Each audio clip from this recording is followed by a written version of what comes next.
አሰላሙ አለይኩም ወራህመቱላሂ ወበረካቱ። እንደምን ክርስቲያን ወገኖቼ ሰላም ብያለሁ። ለከዲው ጅማችሁ በአዲስ ሆናችሁ ላይክ፣ ሼር፣ ሰብስክራይብ ማድረግ እንዳትረሱ። ያው እንግዲህ ማለት ነው በሳውዲ አረቢያ ህግ ቀልድ የለም።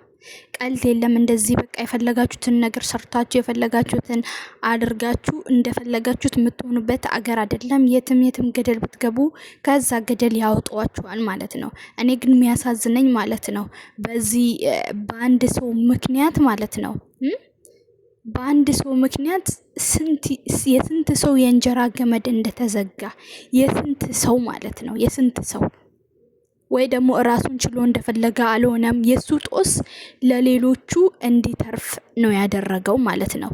እና ራሱን ችሎ እንደፈለገ ቢሆን ራሱን ችሎ የፈለገበት ቢገባ እኛ ምንም እንትን የምንለው ነገር የለም። ችግሩ ግን አንድ አበሻ ጥፋት ሲሰራ የሚወቀሰው የሚጠላው እንዳለ ሙሉ አበሻ ነው። በቃ ሙሉ ሀበሽ ነው የሚሉት ማለት ነው። እና ያው ወንጀል ሰርታችሁ ደግነቱ ሳውዲ አረቢያ ላይ ማምለጥ ወደዚህ ወደ ቅራ ወደ ቀኝ ምናምን መሄድ አትችሉም ማለት ነው። እሱ የፈለገውን ነገር አድርጎ የ7 ወር ደሞዝ እንኳን አልሰጥህም ቢለው መታገስ እንጂ የኢትዮጵያ ላይ አሁን ላይ ተነስተው እንደፈለጉ የሰውን ህይወት የሚያጠፉ የፈለጉትን ነገር የሚያደርጉ እንደዛ መሆን አይገባንም ማለት ነው። ለምን እኛ እዚህ ጋር አንድ ሰውን ህይወት ብቻ አይደለም የምንገለው የብዙ ሰዎችን ህይወት ነው ምንቀጥፈው ማለት ነው። እስካሁን ድረስ ያው እሱ ባመጣው ጦስ ፍተሻው እንደ ጉድ ነው። እንደ ጉድ ላችኋለሁ፣ እንደ ጉድ እየታፈሱ ነው። ለዚህ ለራሳችን ብቻ አይደለም ለራሱ ወይ ህይወት መኖር ካስጠላው ምናምን ግን አጠገቡ ያሉ ሰዎችን ደግሞ ማሰብ ነው ያለበት። ገባችሁ?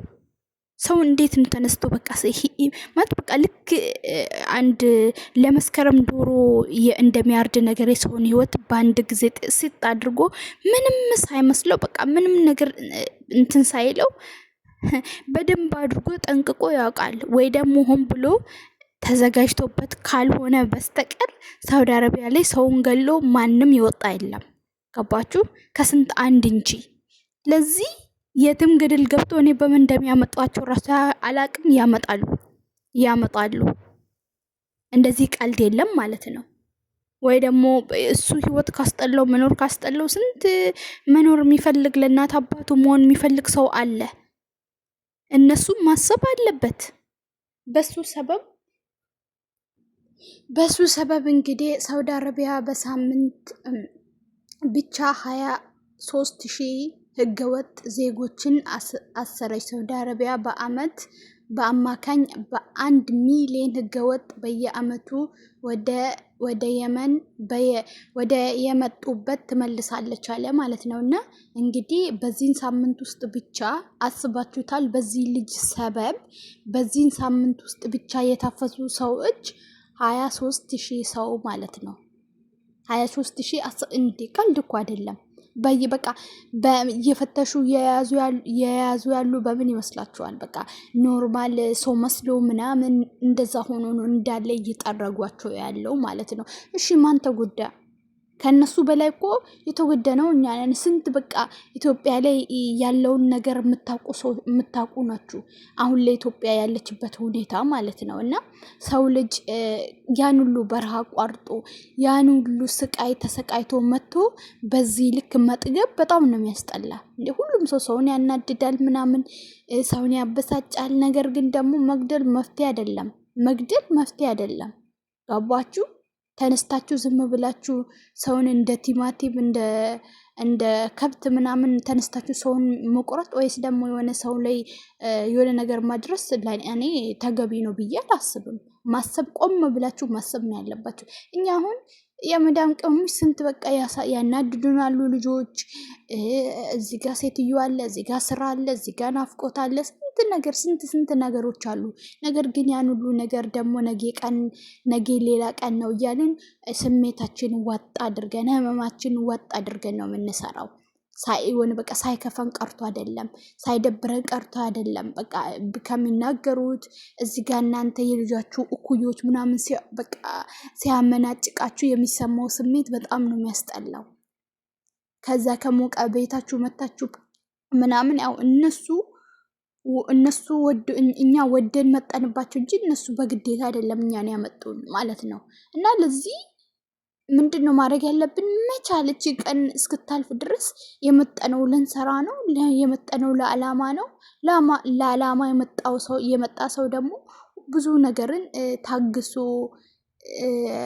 በቃ እንትን ብሎ ምንድን ነው ነገ ቀን አለ ብሎ ታግሶ ሊያልፍ ይገባዋል ማለት ነው። እንደዛ ካልሆነ ደግሞ አይሆንም።